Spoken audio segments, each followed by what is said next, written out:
Vita means life. It means to be a Vita Islander. It means to be a part of a cult following that believed in this little machine more than the makers themselves did. And I was not one of them. Cue the booze.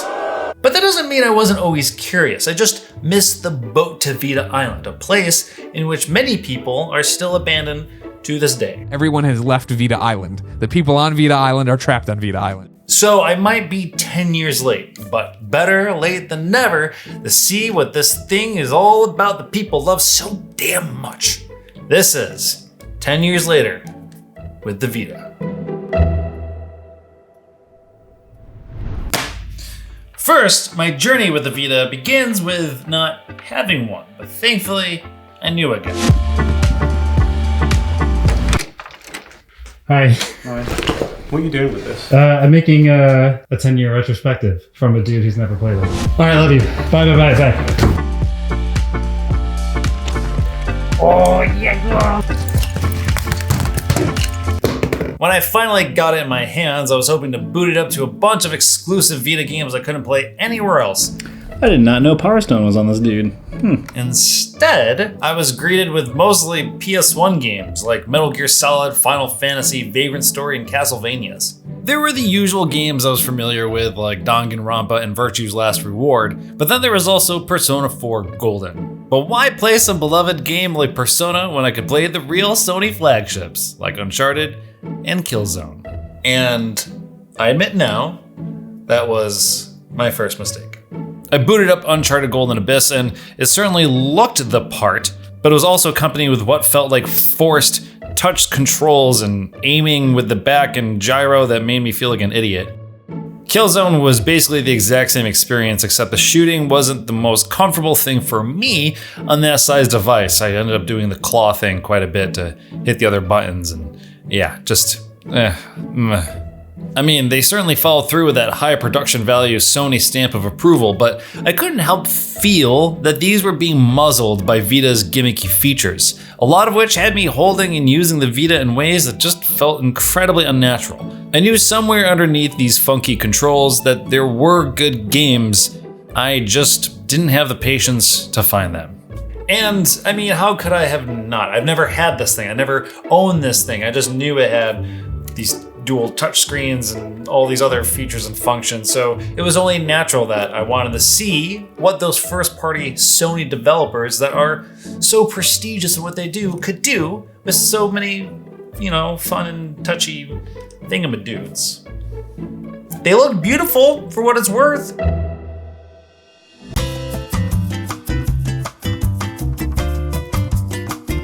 It wasn't until along that I naturally just found myself turning to the games I already knew on the device, stuff like Power Stone and Tekken 6, and in the process continued to neglect Persona 4 Golden, despite it being installed just ready to go, staring me right in the eyes. I admit now, that is my second mistake. In the matter of days, the Vita had found a place at the end of my desk where it began to collect dust while I played other games on my Switch. One of them, ironically, a popular visual novel that saw its American debut on the Vita, The House in Fata Morgana. My first impressions of this beloved device, at least right out of the box, were far from enticing. But I knew that what I had seen was only a breath of what it had to offer. I knew that I was getting a very narrow lens into this, so I needed to know more. I needed the full picture. I didn't even know this thing's history, honestly. The Vita came out here in the States in February 2012, somewhere between the release of the 3DS and the Wii U.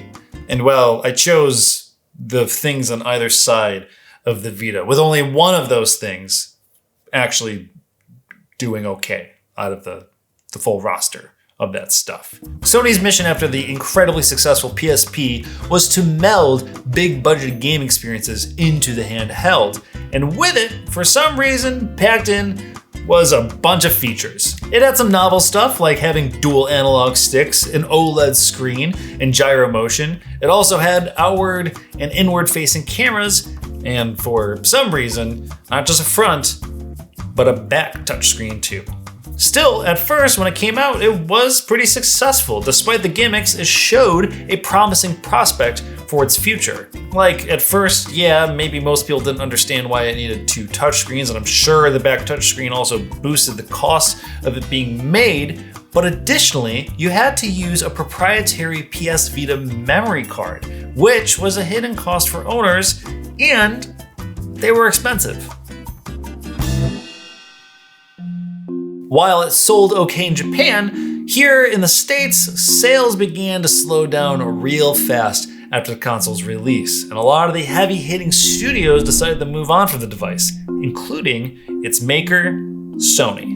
Only 2 years after its release, Sony pivoted to try giving it multiple uses rather than more games, like giving it remote play for the PS4 and PS TV, which was a companion device to play Vita games on your TV. The Switch before the Switch, except you didn't dock it. Still, pretty novel. I give them credit. They were like a little ahead of the curve there. In fact, 2014 was the last time the console got a major first-party release, which was Freedom Wars, Sony's answer to the absence of Monster Hunter on the device, which had seen that franchise live prosperly. Is that a word? Live fruitfully on the 3DS instead. So when the Ubisofts and EAs and Sony stepped out, the indies stepped in, and games like Ali Ali, Hotline Miami, and Fez suddenly found a new home on this thing. And the people who bought it and loved it were now tasked with carrying its legacy, despite all of its major support abandoning them. And thus, the Vita Islanders were born. It's over. The ship has sailed. Everyone has left Vita Island. The people on Vita Island are trapped on Vita Island. While doing research, I kept coming across the hashtag Vita Islanders. The hashtag spawned from the Vita's #1 fan, Greg Kinda Funny Miller, the king of the Vita. Or at least that's how I view him. Because he just loves that thing, and he'll tell you that he loves it. He'll make sure you know you're in where you stand with him when you haven't played it. I would know. Greg, I'm sorry, but I've never played the Vita until now. And what a surprise. Where were you 10 years ago? That's when we needed you. You all come around now and you're like, oh, it's a great Persona machine. Oh, Freedom Wars seemed really cool. Oh my God, this is where I should have been playing Hotline Miami the whole time. You want a pat on the back. You want everybody to show up, watch your little video, read your little feature. Because 10 years, you find Jesus later. It doesn't help. The Vita's dead, and it's because of you. Oh, the Steam Deck's coming. Wow-wee, zow-wee. I can play indies in a fucking giant Game Gear. The Vita was better than that, and you knew it was. I got Tearaway. Tearaway's real good. Tearaway's a real good one, yeah. Clearly, people were very passionate about this thing, and I started to fear that I would regret at least not trying to understand that. So, I picked it back up. I began playing it constantly, in meetings while I pretended to listen to Jessie while she rambled about PlayStation All-Stars. We can't be Super Smash Brothers, so you can't knock people off the stage, so hitting people built up a meter. I even took it with me on the stationary bike while I played Gravity Rush and Hotline Miami. Then I finally came around to Tearaway, the first game that really showed the potential for all of Vita's gimmicks, but in the best way possible. It was the only thing I played that really demonstrated a bespoke experience only available to the Vita.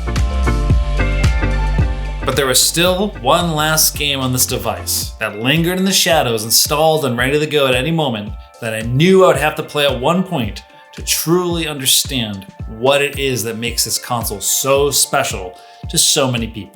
So I finally booted up Persona 4 Golden. Playing Persona 4 Golden was the first time I felt that I could really put myself in the shoes of someone who this device meant a lot to.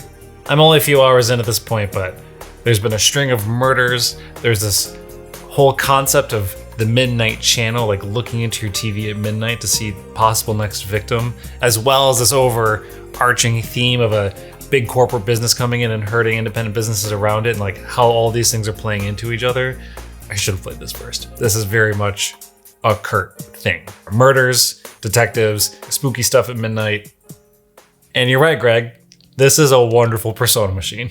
And it's not so much just Persona 4 specifically, but it's when I began really seeing what the Vita offered that other devices just didn't at the time. I picked this thing up so fixated on trying to understand all its features and bells and whistles, convinced I'd find some justification for all of it, but I never did. But that's because, from the start, I was looking in the wrong place. Considering that this game wasn't really available anywhere else at the time, I can really imagine someone losing hours and hours and hours to this game on this device in their hands. And I can really kind of understand why this would have been special to someone, why this thing would have been important. I'm getting it. It's clicking. It's clicking. And that's when it really sunk in, that this thing, upon its release, really didn't know what it was. But its identity in the end was informed by its players. When this thing first came out, it was supposed to be Sony's answer to AAA gaming in the mobile space. But in reality, it became the indie buddy, the PS1 pal, the go-to machine for non-AAA titles. Something that the Switch is for a lot of people today, including me. You. Emails interrupting. God.